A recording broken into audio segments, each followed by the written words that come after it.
Hello hi friends, ఈరోజు మన video ఏంటంటే చికెన్ 65 అండి. బోన్లెస్ తీసుకుని దాన్ని శుభ్రంగా క్లీన్ చేసుకుని కొంచెం అల్లం పేస్టు, కార్న్ పౌడర్, మైదా, కొంచెం కోడిగుడ్డు, సాల్ట్ కొంచెం ఇవన్నీ తగినంత వేసుకోవాలండి. వేసుకుని మనం ఆయిల్ వేడి చేసుకుని ఆయిల్ వేసుకోవాలండి. అవి వేగిపోయిన తర్వాత పక్కన కళాయి పెట్టుకుని దాంట్లో కొంచెం ఎండుమిరపకాయ, ఎల్లిపాయ, పచ్చిమిరపకాయలు ఇవన్నీ యాగనివ్వాలండి. యాగనిచ్చిన తర్వాత కొంచెం పెరుగు వేసుకోవాలండి. పెరుగు కొంచెం నిమ్మకాయ కూడా వేయాలి, 65 కదా. ఇవన్నీ వేసి దగ్గరికి వచ్చిన తర్వాత వేయించిన చికెన్ దాంట్లో వేసేసుకోవాలండి.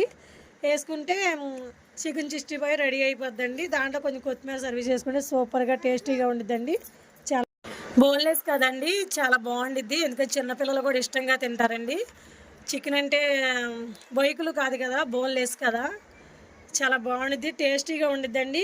మీరు కూడా ఇంట్లో ట్రై చేయండి. ఇంతవరకు మన ఛానల్ చూడని వాళ్ళు ఎవరైనా ఉంటే చూసి సబ్స్క్రైబ్ చేసుకోండి, లైక్ చేయండి, ఫాలో చేయండి, కామెంట్ చేయండి అండి. ఇంతవరకు మన ఛానల్ ఫాలో అవుతున్న వాళ్ళందరికీ చాలా థ్యాంక్స్ అండి. ఫాలో అవ్వని వరకు కూడా థ్యాంక్స్.